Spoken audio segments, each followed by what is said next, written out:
Nobene sanje niso prevelike, tako da si moramo upati sanjati. Na gala dogodku v Ljubljani so sinoči podelili slovenske nagrade za izjemne osebnosti na področju osebnega stila in ustvarjalnosti.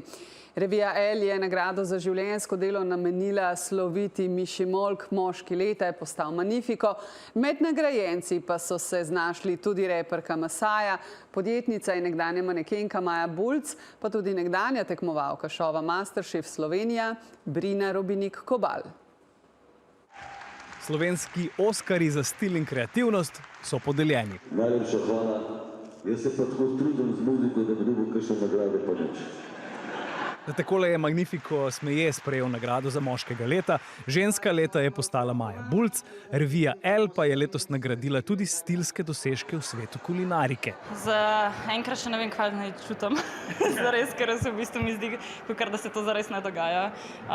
Po drugi strani sem pa izjemno hvaležna za vse, kar se mi je v zadnjih 3 letih zgodilo in kako se je pač moje življenje čisto obrnilo iz tega, da sem študirala marketing, do tega, da pač zdaj v bistvu živim svoje sanje v kuhinji. V bistvu sem izjemno tudi hvaležna za vse ljudi, ki so me podpirali na tej poti, ki so mi stali ob strani. Nobene sanje niso prevelike, tako da si moramo upati sanjati.